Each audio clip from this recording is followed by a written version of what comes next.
Hi, I'm Lindsay Slossberg. I'm a third-year clinical psychology PhD student, and today I'm going to talk to you about first impressions.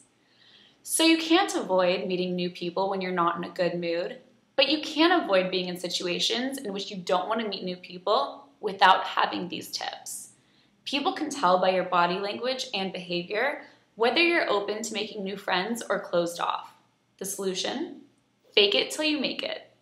First impressions are very hard to overcome. So, make sure you follow these 6 tips to making a good first impression. Number 1, your style and clothing is the first thing people notice about you. So make sure you're put together well, including your grooming.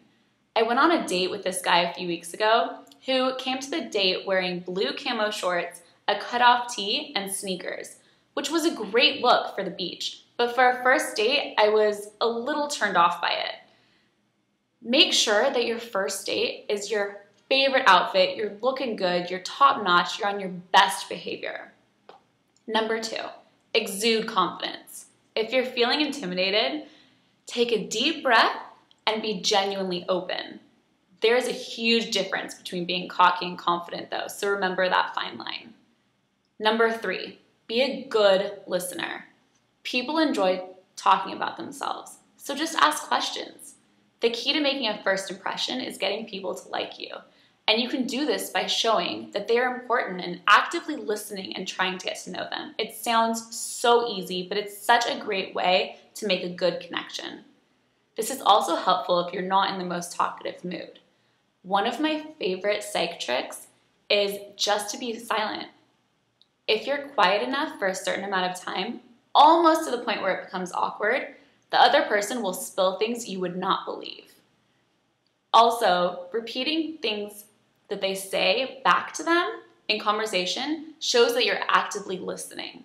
In psychology, we call this reflective listening for obvious reasons. And psychology studies actually show that when therapists use reflective listening, people are actually more likely to disclose more emotional information and have a better relationship with you. So the 4th tip is to flatter the other person. Obvious, right? But compliments go really far. But people can tell whether they're genuine or not. There's always something about another person that you can find that you can admire about them and use this aspect of their behavior to compliment them on that. Number 5, imitation is the greatest form of flattery. You hear that quote all the time, but it's totally true. In one of my previous videos, I talked about mirror neurons, which fire not only when we do an action, but when we watch someone else do it in action. And these are brain cells that are very important for fostering empathy. People try to blend into their environment, and mimicking someone else's behavior makes you more likable. Past research actually validates this. Researchers found that when people acted similarly and mimicked the mannerisms of another person, this other person actually liked that person more. This is really important for first impressions.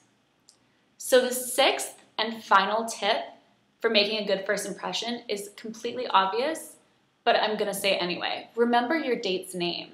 Sometimes when we feel anxious, you have butterflies, you're meeting someone for the first time, your mind can just go blank and you can forget their names. But this is something that I work on constantly because, like most people, I am great with faces but horrible with names, so it's really common. But here's a little trick that I've learned. Repeat the person's name 3 times within the first few minutes of meeting them in normal conversation. It's a great tool for remembering someone's name, and it will also make the person feel really important because people enjoy the sound of their own name.